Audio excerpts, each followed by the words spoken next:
ایک دن حضرت صلی اللہ علیہ وسلم لوگوں میں تشریف فرما تھے کہ آپ کے پاس ایک شخص آیا اور پوچھنے لگا کہ ایمان کسے کہتے ہیں۔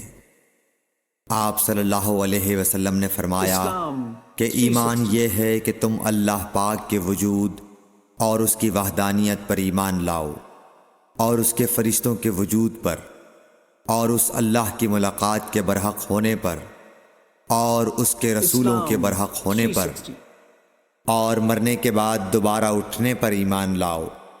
پھر اس نے پوچھا کہ اسلام کیا ہے؟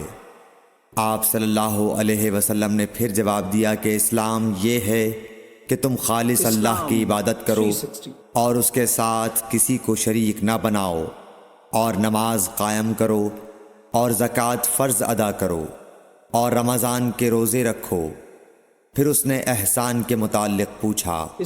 آپ صلی اللہ علیہ وسلم نے فرمایا، احسان یہ ہے کہ تم اللہ کی عبادت اس طرح کرو گویا تم اسے دیکھ رہے ہو۔ اگر یہ درجہ نہ حاصل ہو تو پھر یہ تو سمجھو کہ وہ تم کو دیکھ رہا ہے۔ پھر اس نے پوچھا کہ قیامت کب آئے گی؟ آپ صلی اللہ علیہ وسلم نے فرمایا کہ اس کے بارے میں جواب دینے والا پوچھنے والے سے کچھ زیادہ نہیں جانتا، البتہ میں تمہیں اس کی نشانیاں بتلا سکتا ہوں۔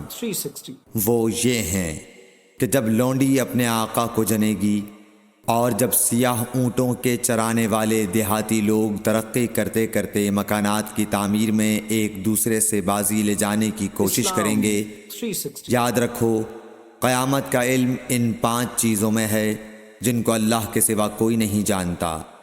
پھر آپ صلی اللہ علیہ وسلم نے یہ آیت پڑھی کہ اللہ ہی کو قیامت کا علم ہے کہ وہ کب ہوگی۔ پھر وہ پوچھنے والا پیٹھ پھیر کر جانے لگا۔ آپ نے فرمایا کہ اسے واپس بلا کر لاؤ۔